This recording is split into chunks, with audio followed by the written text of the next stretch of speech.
Hai, Shalom. Selamat datang ke Legacy.tv Podcast bersama dengan saya, Richard Angelus, dalam siri pengajian Alkitab kita melalui Kitab Mazmur.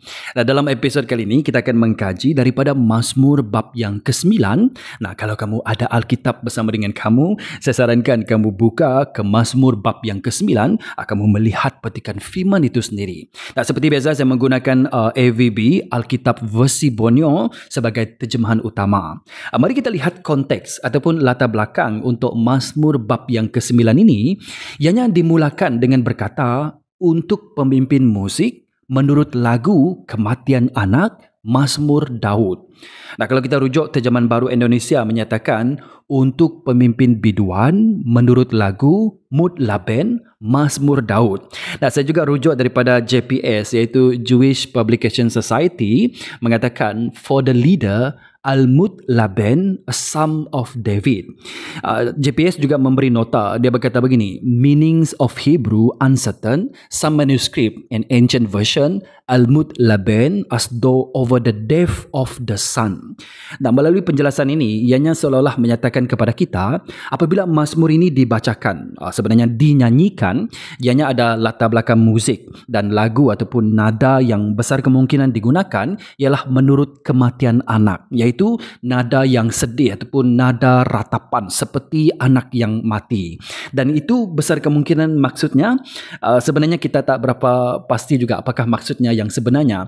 Sama juga kalau kita pergi kepada Mazmur bab yang ke-9 ayat ke-16, menyatakan tentang ayat yang ini dikatakan Higayon Selah.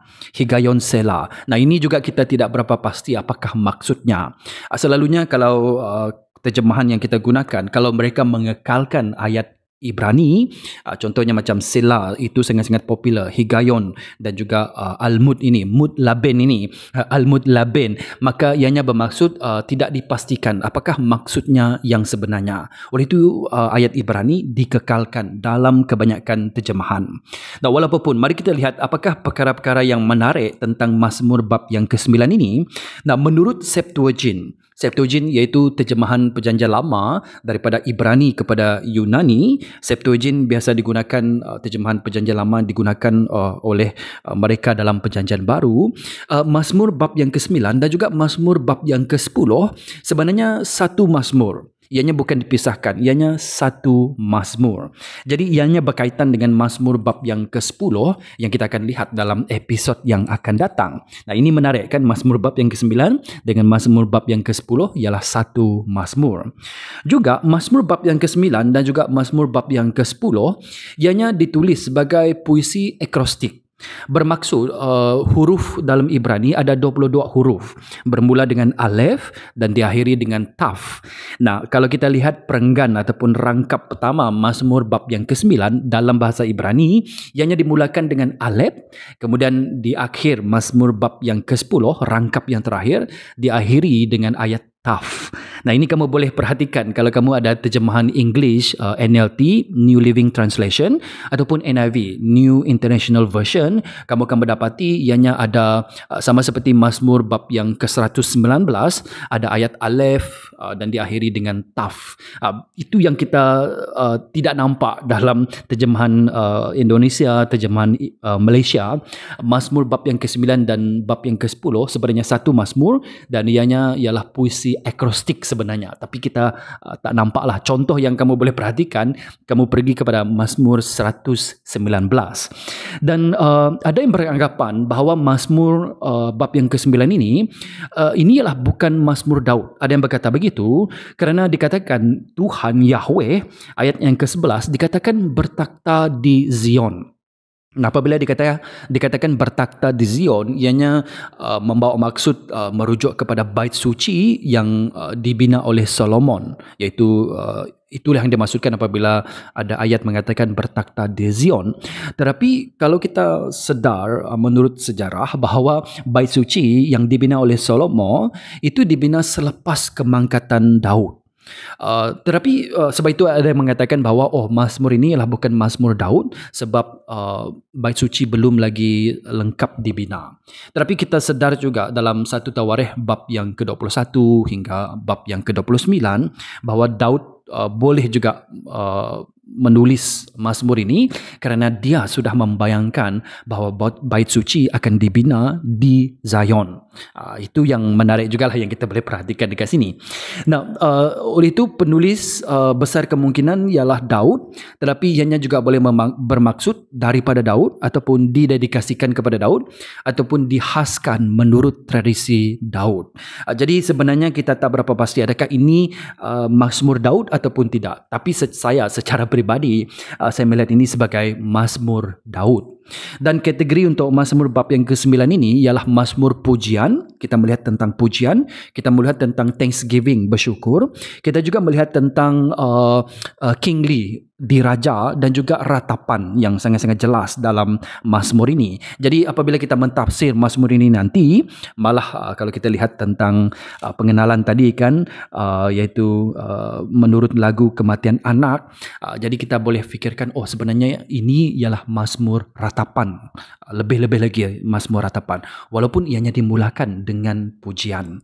Nah, mari kita lihat gaya bahasa literally devised, disebabkan Mazmur ialah lyrical poetry. Ada banyak literally devices yang digunakan, gaya bahasa yang digunakan, tapi ini 3 top 3 yang kita boleh perhatikan. Pertama, yang sangat-sangat top, iaitu parallelisme, di mana idea itu diulang dengan maksud yang sama menggunakan ayat yang berbeza. Contohnya ayat yang pertama dikatakan, aku akan memujimu ya Yahweh dengan sepenuh hati, aku akan menceritakan segala keajaiban yang kau lakukan. Mula-mula dikatakan aku akan memujimu, kemudian dikatakan aku akan menceritakan. Jadi di sini kita boleh memahami bahawa memuji Tuhan bermaksud menceritakan hal tentang keajaiban yang Tuhan lakukan. Menceritakan bermaksud juga memuji. Jadi ini ialah literary device, parallelisme yang digunakan.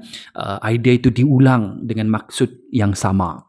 Yang kedua, yang ketara, iaitu imagine, iaitu gambaran, image ataupun gambaran yang jelas untuk menyerlahkan kebenaran yang abstrak kepada yang lebih mudah untuk dibayangkan. Nah, sebagaimana kita tahu Yahweh, Tuhan itu roh. Sebagaimana kata Yesus dalam Yohanes bab yang keempat, God is spirit. Tetapi dalam Mazmur ini mereka menggunakan pemazmur menggunakan gambaran bahawa Tuhan itu seperti pahlawan, seperti seorang raja, seperti seorang hakim. Walaupun Tuhan itu spirit, roh, ianya tetap diberi gambaran supaya kita boleh melihat kebenaran itu, kita boleh bayangkan, we can imagine, oh Tuhan sebagai pahlawan, oh Tuhan duduk bertakhta, wah Tuhan itu hakim yang akan menghakimi. Dan itu image yang digunakan supaya kita boleh imagine siapakah Tuhan itu, bagaimana karakter-karakter Tuhan. Last but not least, iaitu akrostik, dan ini saya sudah jelaskan tadi berdasarkan huruf Ibrani. Dan saya membahagikan petikan ini, Mazmur bab yang ke-9, biasanya akan membahagikannya berdasarkan eksposisi daripada ayat kepada ayat. Tapi kali ini saya hanya akan melihatnya dari segi topikal, di mana saya bahagikannya kepada 3 topik. Pertama, pemazmur dan juga umat Yahweh. Kedua, musuh dan juga bangsa-bangsa. Ketiga, Yahweh Allah dan juga karakternya. Dan saya rasakan apabila saya membahagikannya secara topikal, ianya lebih jelas lagi. Sebab kalau kamu rujuk nanti Mazmur bab yang ke-9, kamu akan mendapati satu, ianya panjang. Kedua, ianya poin-poinnya tidak ada pada satu tempat saja, ianya berselerak di tempat-tempat yang lain. Jadi saya rasakan lebih baik saya terangkan Mazmur bab yang ke-9 ini secara topikal. Mari saya bacakan dulu. Saya bacakan Mazmur bab yang ke-9 melalui AVB, Alkitab versi Borneo. Untuk pemimpin muzik, menurut lagu Kematian Anak, Mazmur Daud. Aku akan memujimu ya Yahweh dengan sepenuh hatiku. Aku akan menceritakan segala keajaiban yang kau lakukan. Aku akan girang bergembira dalammu. Aku akan menyanyikan pujian untuk namamu, ya Yahweh Maha Tinggi.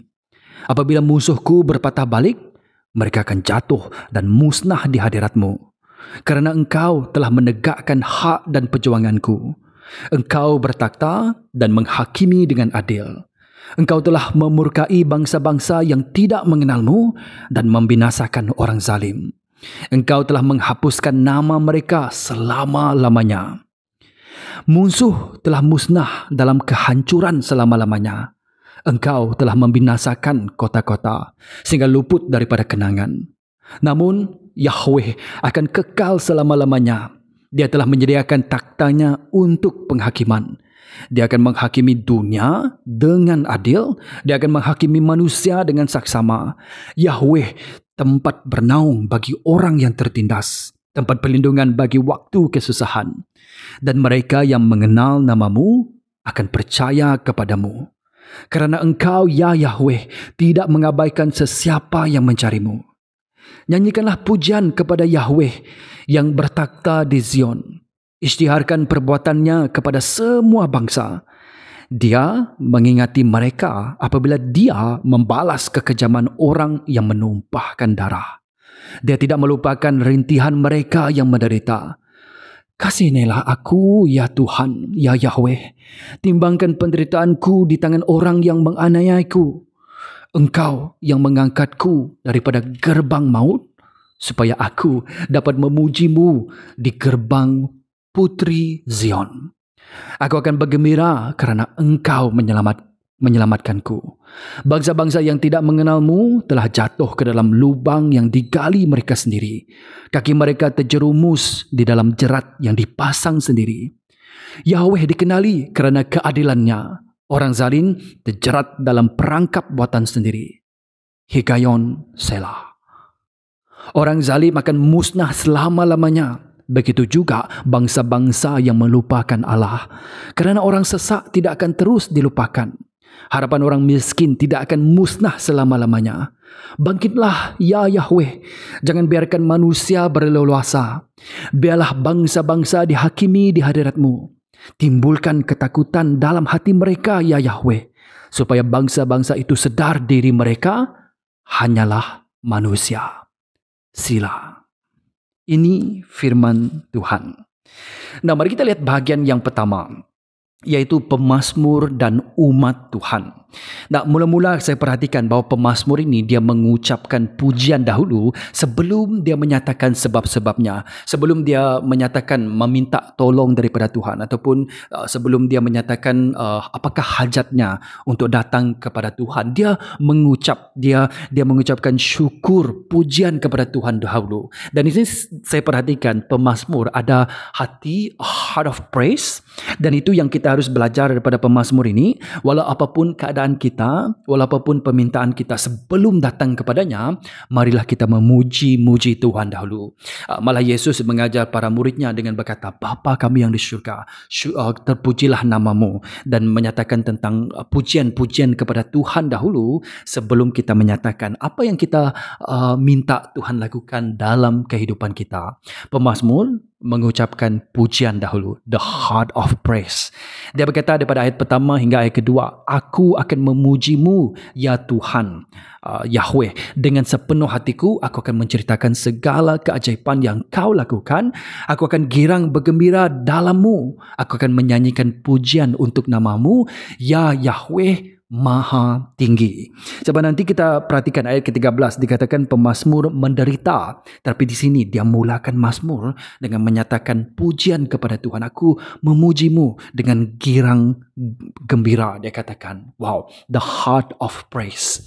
Nah, siapakah Tuhan ini? Ini penting kerana apabila kita berdoa, apabila kita meminta sesuatu, kita minta kepada Tuhan, betul? Tapi siapakah Tuhan itu?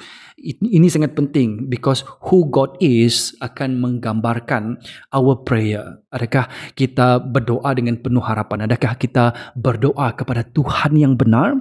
Dan bagi pemazmur, Tuhan ini ialah Yahweh. Kalau kamu perhatikan, bagi mereka yang mendengar podcast, ayat untuk Tuhan dalam ayat pertama, aku akan memujimu ya Tuhan, itu semuanya huruf besar. Itu merujuk kepada Yahweh ataupun Jehovah, walaupun pronunciation yang kamu akan gunakan, saya lebih selesa memanggil Yahweh, iaitu nama perjanjian.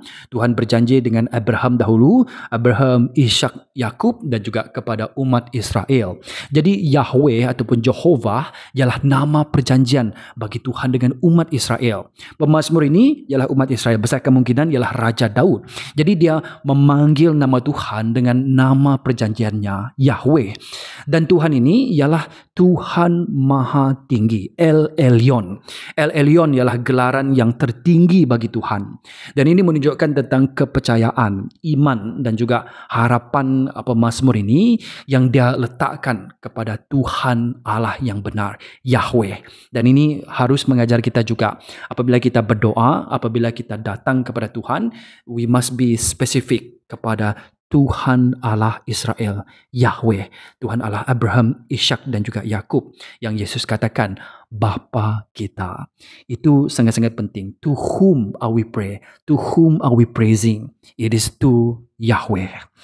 Nah, kenapa pemazmur ini menulis mazmur ini? Pertama, kerana dia melihat perbuatan Tuhan sebelum ini. Dia mengingatkan tentang apa yang Tuhan telah lakukan dalam kehidupan dia dahulu. Kalau kita pergi kepada ayat keempat hingga ayat keenam, ianya dimulakan dengan pemazmur berkata, kerana engkau telah menegakkan hak, engkau bertakhta, engkau telah memurkai bangsa-bangsa, engkau telah menghapuskan nama-nama mereka selama-lamanya, musuh telah musnah, engkau telah membinasakan kota-kota. Dan di sini kita perhatikan pemazmur mengingatkan apa yang Tuhan telah lakukan dalam kehidupan dia, apa yang Tuhan telah lakukan kepada para musuh yang menganiayainya. Dia berfikir tentang apa yang sebelum ini yang Tuhan telah lakukan, dan dia berkata engkau telah begini dan engkau telah begitu. Dan ini mengajar kita tentang bagaimana memori, ingatan kita tentang apa yang Tuhan telah lakukan dalam kehidupan kita, ianya akan memberikan keyakinan kepada kita pada masa sekarang. Remember what God has done to you. Dan itu akan menjadi pujian syukur juga bagi kita. Nah, ini penting untuk kita ada memori, kerana ianya akan menambahkan our confidence in God. Apa yang Tuhan telah lakukan, perbuatannya sebelum ini. Bagi pemazmur ini, dia berkata Tuhan telah ini, Tuhan telah melakukan itu. Nah, bagaimana pemazmur memuji Tuhan?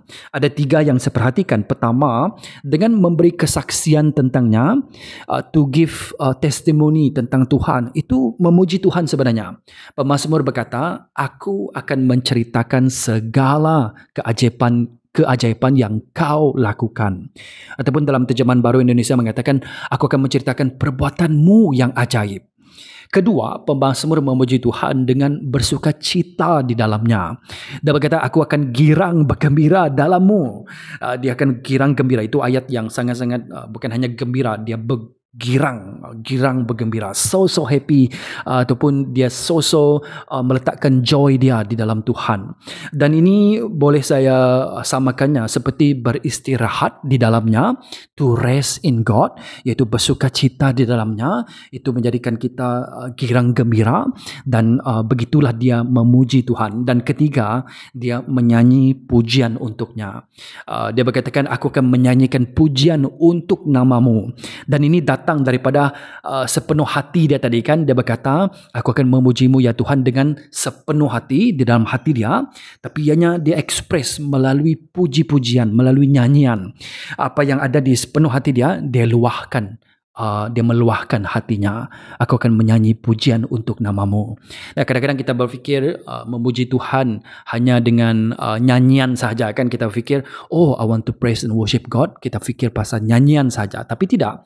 Ianya bermula dengan memberi kesaksian tentangnya, bersukacita di dalamnya, dan ianya tidak lain tidak bukan akan timbul jugalah apa yang ada dalam hati kamu melalui luahan hati kamu. Salah satu luahannya ialah dengan menyanyi pujian untuk Tuhan. So do you want to praise God? Beri kesaksian tentangnya, bersukacita di dalamnya, dan nyanyi pujian untuknya. Malah ketiga-tiga hal ini dilakukan oleh pemazmur dahulu yang kita lihat daripada ayat pertama hingga ayat kedua. Kemudian pemazmur menggalakkan umat Allah untuk melakukan hal yang sama.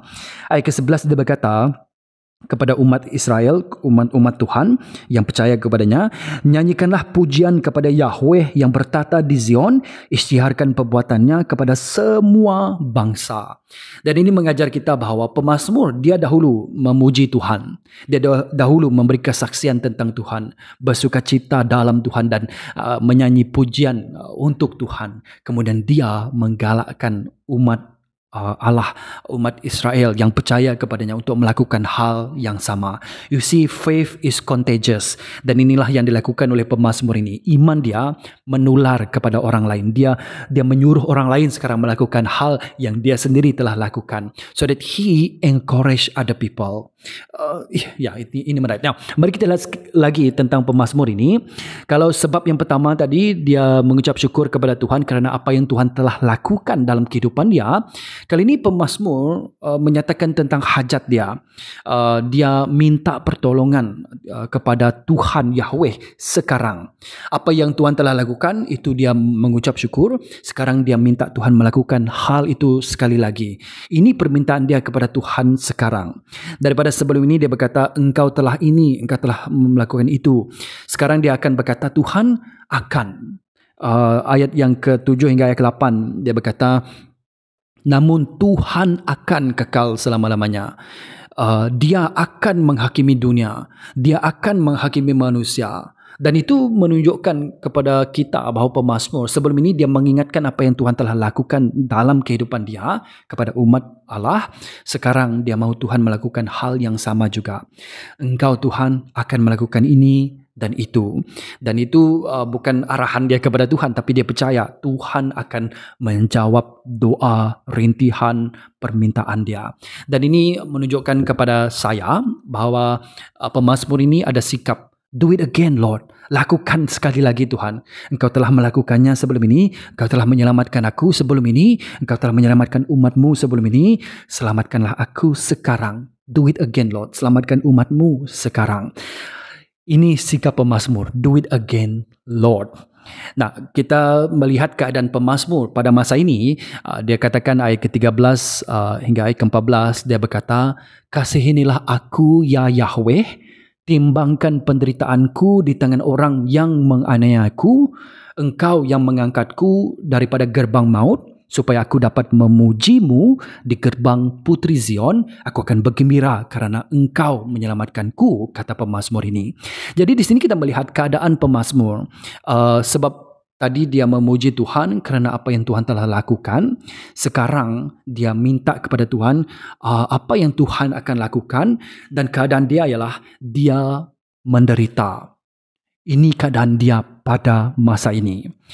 Dan oleh itu kita melihat keperluan dia. Ada dua keperluan utama dia. Pertama, mercy. Kasihinilah aku, kata dia. Mercy, O Lord. Dan kedua, deliverance. Minta keselamatan daripada Tuhan. Kerana engkau menyelamatkan aku. Sebelum ini dia berkata sekarang dia berada di gerbang maut. Itu gambaran untuk Sheol ataupun metafora untuk alam maut. Seolah-olah pemazmur mengatakan dia hampir mati, ataupun dari segi spiritual dia mati. Dia mahu supaya daripada gerbang maut kepada gerbang Putri Zion, dia katakan, iaitu merujuk kepada Gunung Zion di mana bait suci terletak, iaitu berhampiran dengan Tuhan. Daripada berhampir mati, dia mahu hampir dengan Tuhan.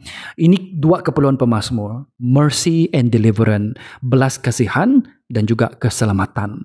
Ini dua sepatutnya ialah permintaan kita daripada Tuhan daripada awal. You see, kita minta mercy. Grace kita tak boleh minta, sebab grace ialah pemberian daripada Tuhan.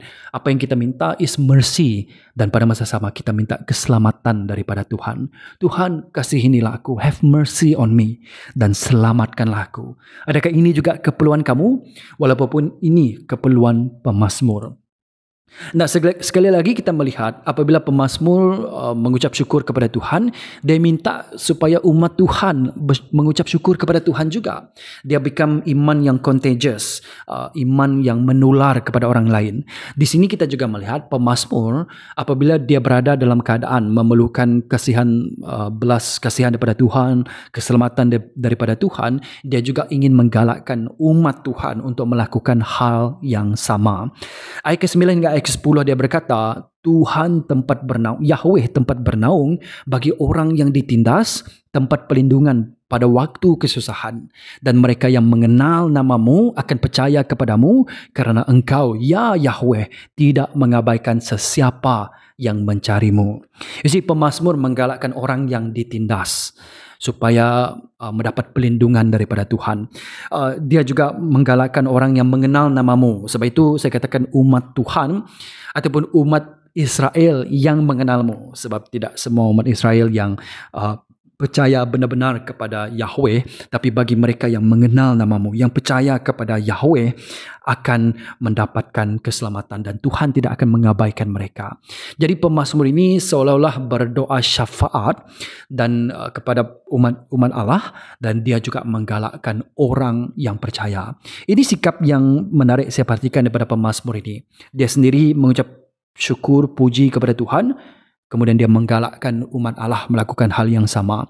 Dia berada dalam keadaan menderita, datang kepada Tuhan, begitu juga dia minta supaya menggalakkan umat Tuhan yang berada dalam penindasan, yang mengenal namanya, untuk datang kepada Yahweh, datang kepada Tuhan. This is sikap yang harus ada bagi kebanyakan kita sepatutnya sebagai pemazmur ini, to encourage other people to come to the Lord, to praise the Lord, to come to the Lord. Nah, mari kita lihat tentang musuh ataupun bangsa-bangsa yang menentang Tuhan ini. Kita melihat bahawa mereka ini ialah mereka yang tidak mengenalmu, ayat ke-5 dengan ayat ke-15. Yang tidak mengenalmu merujuk kepada pagan. Nah, pagan ini tidak bermaksud pagan bermaksud mereka percaya kepada Tuhan-Tuhan yang lain, small g, Tuhan-Tuhan ayat-ayat huruf kecil, Allah-Allah huruf kecil. Mereka yang tidak mengenalimu, dan mereka ialah politis yang tidak mengenalmu. Mereka tahu bahawa Tuhan wujud, tapi mereka tidak mengenal Yahweh. Nah, mereka tahu mereka menyembah Tuhan-Tuhan ataupun dewa-dewa ataupun dewi-dewi, tapi mereka tidak mengenal Tuhan Yahweh. Tidak ada personal relationship with God. Nah, atheist tidak wujud pada masa itu sebab rata-rata orang percaya kepada Tuhan-Tuhan, tapi tidak semestinya percaya kepada Yahweh, Tuhan Yahweh. Mereka tidak mengenal Tuhan. Mereka ialah orang zalim ataupun orang fasyik. Ayat ke-5, ayat ke-16 hingga ayat ke-17. Mereka juga orang yang menumpahkan darah. They are murderers, ayat ke-12. Mereka ialah para pengkhianat, ayat ke-13. Mereka juga yang melupakan Allah, dan ini bermaksud they ignore God, ayat ke-17.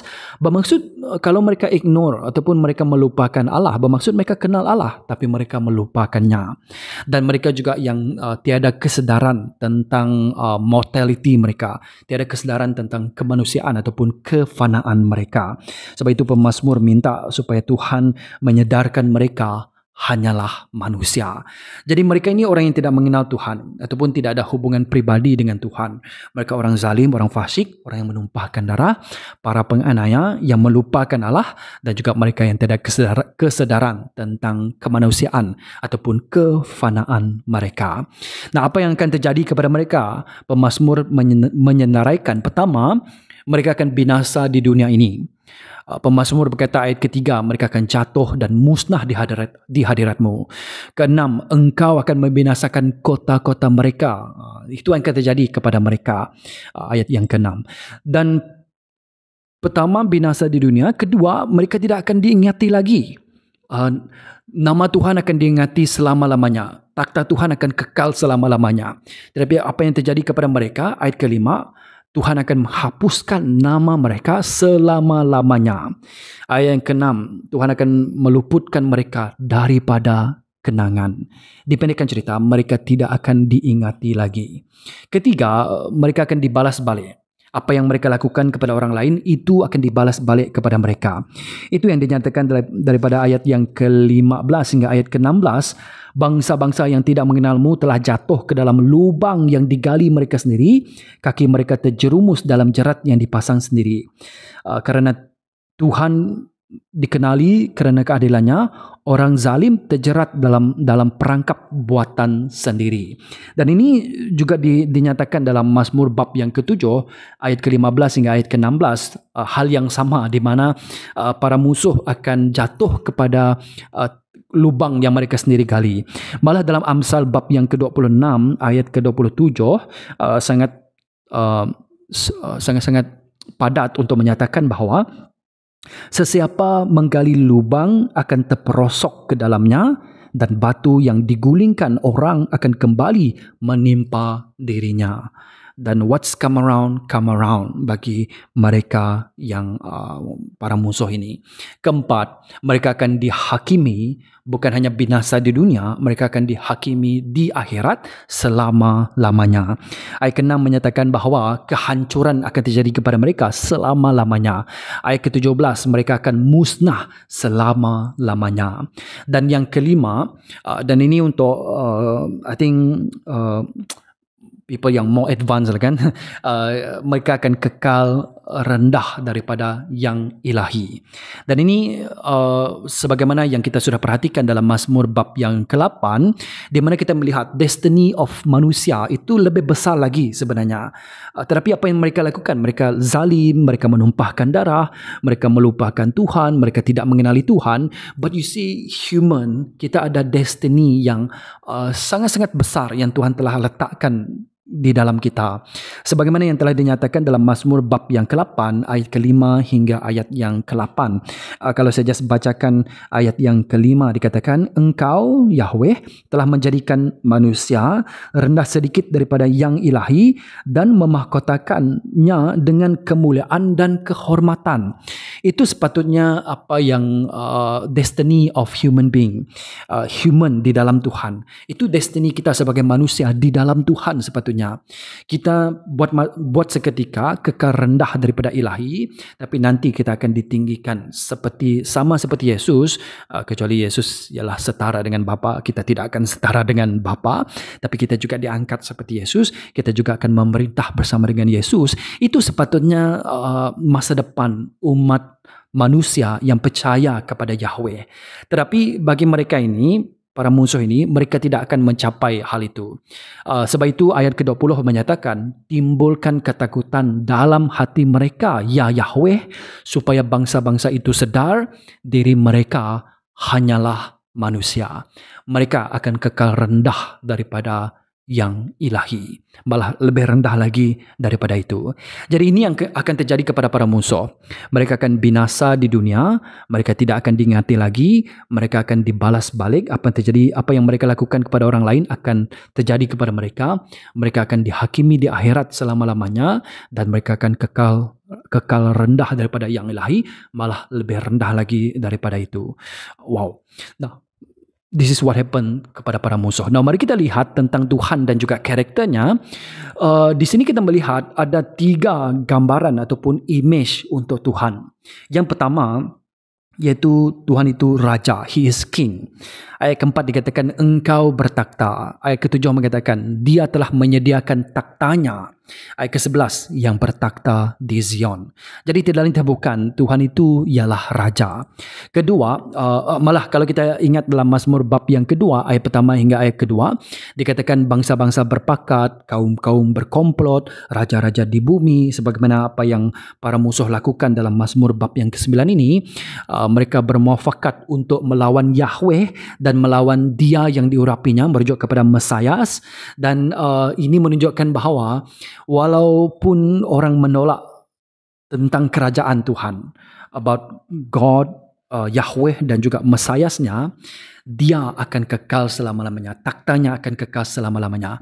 Tapi takhta para musuh tidak akan kekal, sebab Tuhanlah Raja. Itu gambaran yang dinyatakan dalam Mazmur bab yang ke-9 ini, that God is King. Dan yang kedua, bahawa Tuhan itu judge, Tuhan itu hakim. Ayat ke-4 dikatakan, Engkau telah menegakkan hak dan perjuanganku, menghakimi dengan adil. Ayat ke-7, taktanya untuk penghakiman. Ayat ke-8, Dia akan menghakimi dunia dengan adil, menghakimi manusia dengan saksama. Ayat ke-12, Dia membalas kekejaman, menghakimi kekejaman. Ayat ke-16, Tuhan dikenali kerana keadilannya. So, Tuhan dikenali kerana keadilannya. Dan ini tidak bukan merujuk gambaran bahawa Tuhan itu ialah hakim. Dan last but not least, Tuhan itu ialah pahlawan, warrior ataupun pembela, defender. Dikatakan ayat ke-9, Tuhan tempat bernaung, tempat perlindungan. Ayat ke-10, Dia tidak akan mengabaikan sesiapa yang mencarimu. Jadi dia ialah defender, pahlawan bagi mereka yang mencarinya. Ayat ke-12, dia tidak melupakan rintihan mereka yang menderita. Ayat ke-19, bangkitlah ya Yahweh, arise oh Yahweh. Itu ayat untuk military, menunjukkan bahawa Tuhan itu seorang pahlawan. Ayat ke-20, timbulkan ketakutan dalam hati mereka. Tuhan defender.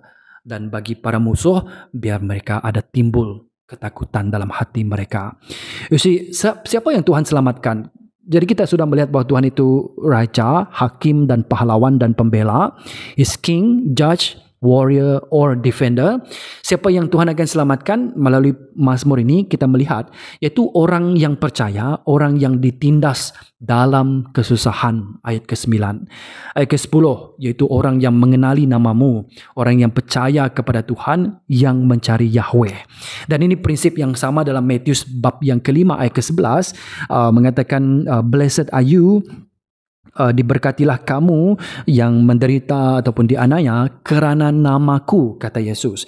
Ianya bukan merujuk kepada orang yang hanya menderita sahaja, ianya bukan merujuk kepada orang yang dianiaya ataupun difitnah saja, tetapi orang yang difitnah kerana nama Yesus. Nah, begitu juga dalam Mazmur bab yang ke-9, ianya bukan hanya merujuk kepada orang yang ditindas sahaja, tetapi orang yang ditindas kerana mereka mengenali siapakah Tuhan itu. Orang yang percaya kepada Tuhan. Itulah golongan mereka yang akan diselamatkan oleh Tuhan. So, kita sudah melihat tentang pemazmur. Kita telah melihat siapakah pemazmur ini, kerinduan dia. Kita juga telah melihat para musuh dan juga bangsa-bangsa yang menentang pemazmur dan menentang Tuhan. Dan kita juga telah melihat Tuhan dan juga karakternya. Wow, mari kita lihat secara ringkas 3 kesimpulan utama. Pertama, marilah kita meletakkan kepercayaan kepada Yahweh dan Mesiasnya. Mazmur bab yang ke-9 ayat ke-10 ini menyatakan, mereka yang mengenal namamu akan percaya kepadamu kerana engkau ya Yahweh tidak mengabaikan sesiapa yang mencarimu, mereka yang mengenalmu. Dalam Ibrani bab yang ke-13 juga memberi semangat ataupun dorongan untuk kita terus percaya. Ibrani bab yang ke-13 ayat ke-5 bahagian yang kedua dan ayat yang ke-6. Dikatakan, dia iaitu Tuhan Yahweh sendiri telah berjanji, aku tidak sekali-kali akan meninggalkanmu, aku tidak sekali-kali akan membiarkanmu. Oleh itu kita boleh berkata dengan bersemangat, Tuhan penolongku, aku tidak akan takut. Apa yang dapat dilakukan manusia kepadaku? Dan inilah kata-kata bagi orang yang meletakkan kepercayaan kepada Yahweh dan juga Mesiasnya. Bagi kita masa sekarang, Tuhan dan juga Mesiasnya. Kalau kita percaya kepada Yesus Kristus, maka Dia ialah penolong bagi kita. Kita tidak seharusnya takut. Apa yang manusia boleh lakukan kepada kita, paling teruk pun mereka boleh memusnahkan jasad kita, tapi roh kita akan sentiasa diselamatkan dan Tuhan juga akan membangkitkan tubuh dan roh kita. Jadi kalau kita akan diselamatkan oleh Tuhan, kalau Tuhan akan menolong kita, apa lagi yang kita boleh takut kepada Tuhan? Marilah apa lagi yang kita boleh takut kepada para musuh? Marilah kita meletakkan kepercayaan kita kepada Yahweh dan Mesiasnya.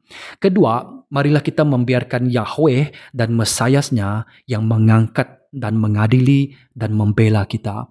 Mari biarkan Dia yang mengangkat kita, biarkan Dia yang mengadili kita, biar Dia yang membela kita. Pemazmur menyatakan ayat ke-7 hingga ke-8 tadi, namun Yahweh akan kekal selama-lamanya, Dia telah menyediakan taktanya untuk penghakiman, Dia akan menghakimi dunia dengan adil, Dia akan menghakimi manusia dengan saksama. Nah, perhatikan, ini Tuhan yang akan lakukan. Tuhan akan, Yahweh akan, Dia akan melakukan penghakiman. Sama juga kalau kita pergi kepada Roma bab yang ke-12 ayat ke-19, merujuk kepada Tuhan Yahweh dan juga merujuk kepada Yesus Mesias, dikatakan janganlah berusaha membalas dendam, serahkanlah kepada kemurkaan Allah kerana telah tersurat, pembalasan adalah hakku, akulah yang akan membalas, demikian firman Tuhan.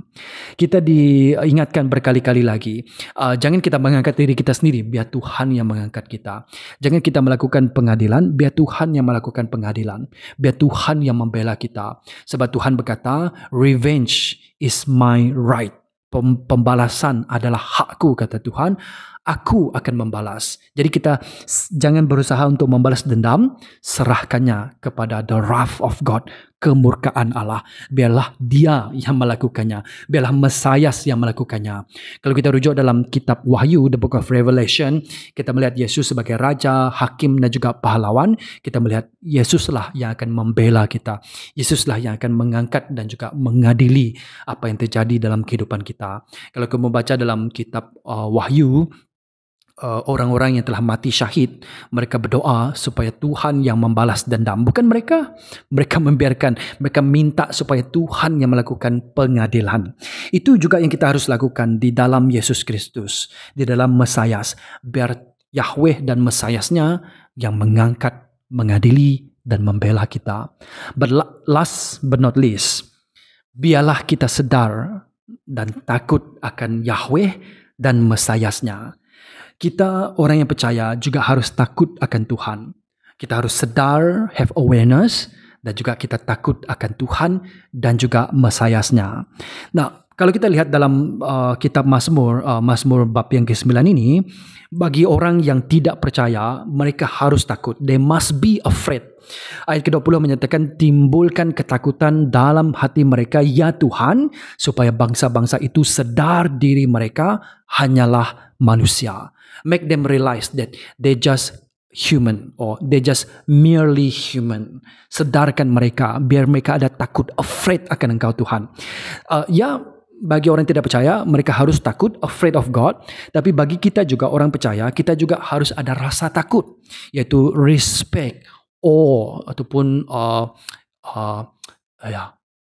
of God. Macam mana mau cakapnya? Itu takut akan Tuhan ialah takut yang menjadikan kita dekat kepadanya, dan ianya juga membawa kepada respect, membawa kepada menghormati Tuhan, takut akan Tuhan.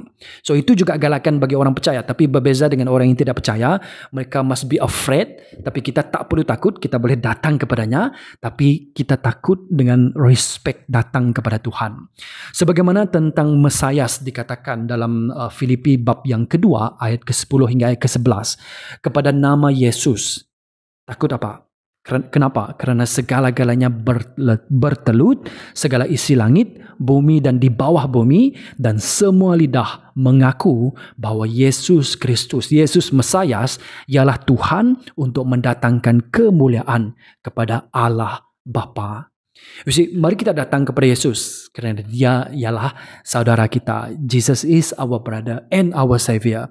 Tapi datang juga kepadanya dengan rasa takut, with respect, with the fear of the Lord, kerana semua orang akan berlutut di hadapannya, akan mengaku Yesus ialah Tuhan. He is Kyrios, mendatangkan kemuliaan kepada Allah.